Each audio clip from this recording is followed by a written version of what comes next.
All right, so recently a couple of very interesting things have happened, one of which is the inflation rate numbers that came out yesterday. I'd say they were pretty surprising because the numbers went down a lot. As you can see right here, the inflation rate went from 4% to 3%, where the forecast was only 3.2. So that's a pretty significant change. But I'd say that the market actually expected things to move even more. I wouldn't say the inflation, but mostly just the people expected the market to move more. And everybody was eyeing a sort of breakout for Bitcoin. But yesterday, the moment that the inflation numbers dropped in both senses, the Bitcoin price also dropped. And right now, it's still basically building up. We're still eyeing any sort of breakout here that has to happen at some point soon. But yeah, I think these numbers really surprised and let down a lot of people. As this article also states, Bitcoin disappoints traders following CPI data. It's actually some of the lowest numbers we've seen in a couple of years, as there was almost no drama at all, which was unexpected. But also, perhaps because the inflation is going down so much that people are starting to get more comfortable with the US dollar again, thinking, oh, all is fine. I think it's only when they're starting to realize just how high the interest rate is and how much you're going to have to pay on your mortgage soon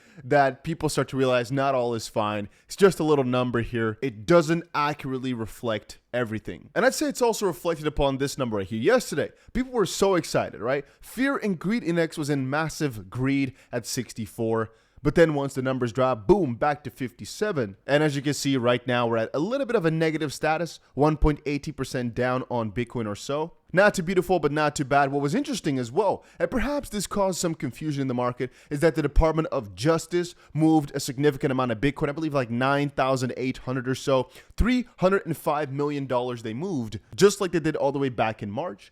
There was some news before. Apparently, the Department of Justice doesn't know how to self-custody Bitcoin and times the market bad to boot. DOJ gets Silk Road coins worth $305 million stuck in the Bitcoin mempool. It was just for a couple of hours. Probably they sent low fees or some. But apparently later on it actually fixed itself. One thing that was quite peculiar, so if you take a look at this, the last time the department sold coins connected to Silk Road, the US government paid more than $215,000 in transaction fees. And perhaps this time they only wanted to spend like $1 or so, which is why things might have gone wrong. I'm not so sure. But a little while ago, back in March, they sold about the same, 9,800 Bitcoin for $215 million at $21.8 thousand per token. Right now, they sold 9,825 Bitcoin at $302 million in total. And again, they already said a while back they're going to sell 4 batches this year worth 41,000 Bitcoin, $1.27 billion at the time. And actually, like you can see right here, apparently the DOJ appears to have only allocated a meager sum of $8 in fees for these transactions. Bitcoin blocks are processed once every 10 minutes, yada yada. So instead of, $200,000, they wanted to only go for $8. I'm not sure why they didn't just go for like, 50 or 60. And also another interesting number is a portal tracking Bitcoin seized by the US government shows the feds have missed out on $5.6 billion by selling Bitcoin rather than holding it. I just thought that was a pretty mesmerizing number as well. Yeah, this is what's caught the entire market by surprise. By the way, before we move on, guys, if you've not done it yet, make sure you press that like button right now. I try to cover all the most important crypto news every single day, and all I ask in return is for you guys to just make sure you're pressing that like button to support the channel, because it doesn't give me money or anything, but it just helps out the videos perform just a little bit better. And I always, always, always appreciate every single person pressing the button, so just know you are appreciated. Another piece of interesting news, all right? Take a look at this. The blog posted, the BIS, Bank of International Settlements, slams crypto in new report, says reality doesn't live up to the decentralized vision. Well, apparently they think crypto is flawed, even if the technology works and could be replicated in a more trusted traditional financial system. Flaws derive from the underlying incentives of validators rather than from technology. The multilateral organization said in a report in which it argued that crypto was unsuitable to play a significant role in the international monetary system. Specifically, the BIS said there is a divergence between the decentralized vision often prompted by crypto enthusiasts and reality.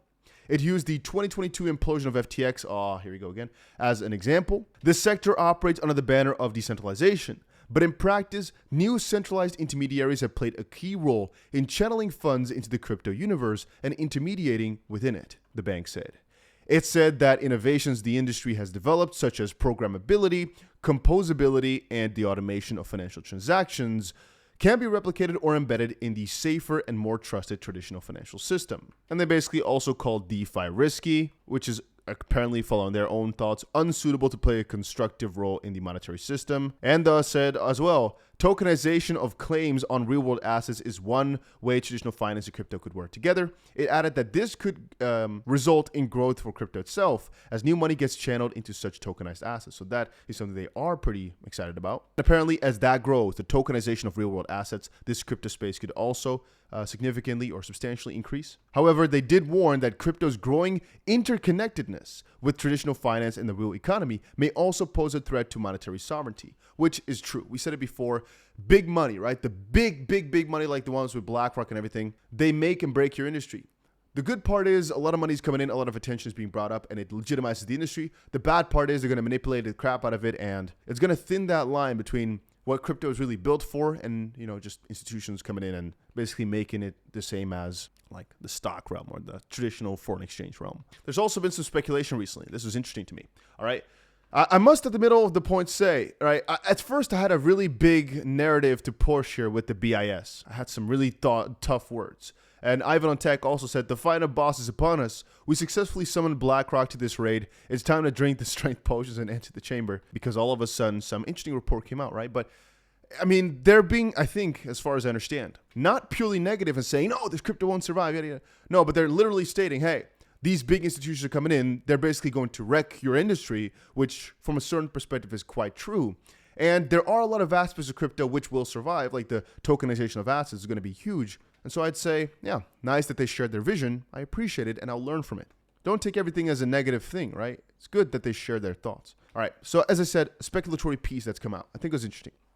If you guys did not know, there's been a lot of news in a positive light regarding Coinbase.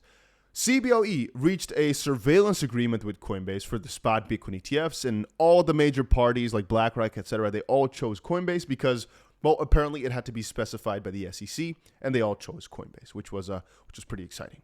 Now, because of that, Coinbase shares, I believe, shot up ever so slightly. I'm not so much sure how much.